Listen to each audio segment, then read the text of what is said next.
In today's video, we are going to explore the fascinating concept of the refraction of light waves, which occurs when light waves change their direction as they pass from one medium into another. For example, when light travels from air into a denser substance, such as glass. And as we explore this concept, we will also learn how to draw accurate ray diagrams and understand how triangular prisms affect light in interesting ways. To fully understand what refraction is, we first need to recognize that waves do not always travel at the same speed in every material. In fact, the speed of a wave depends greatly on the density of the material or medium it is moving through, and different materials have different densities, which influences the wave's behavior. For electromagnetic waves, such as light, the rule is simple: the higher the density of the material, the slower the wave travels through it. So when a wave moves from a medium with a lower density to one with a higher density, such as from air into glass, it slows down significantly as it enters the denser material.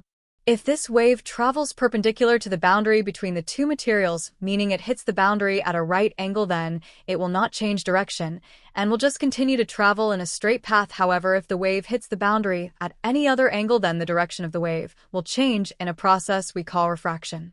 In the case of light entering a denser material like glass from air, the light wave will bend towards the normal line, which is an imaginary dashed line drawn perpendicular to the surface at the point where the wave enters. Instead of traveling in the same direction it was originally going, the light will shift slightly and move closer to the normal, indicating that it has slowed down and changed direction. Now let's take a closer look at how we can draw a proper ray diagram to illustrate the process of refraction accurately. Let us imagine that we have a rectangular piece of glass and an incoming light ray that hits the glass at an angle. This ray is called the incident ray, and the point where it strikes the glass surface is called the point of incidence. The first thing we do is draw the normal line, which must be perpendicular to the surface of the glass at the point of incidence, and this helps us measure and understand the angle at which the light is entering.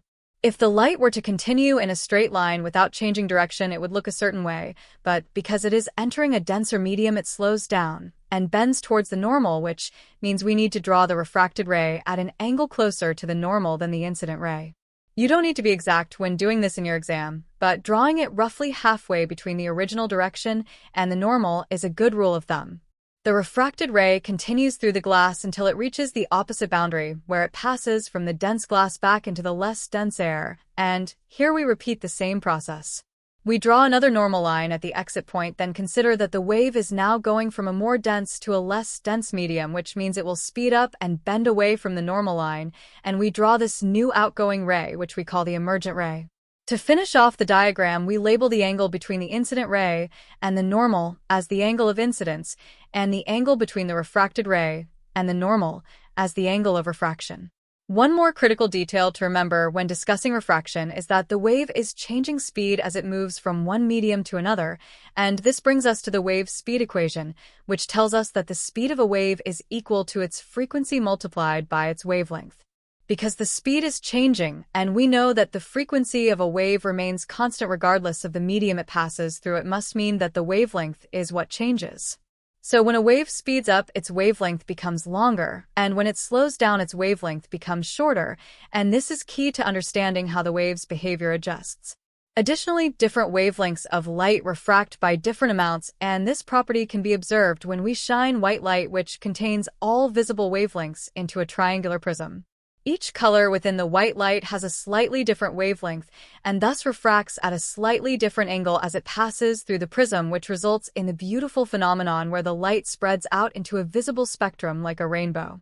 That concludes everything for this video on the topic of light refraction, including ray diagrams, the behavior of light in different media, and the way triangular prisms disperse white light.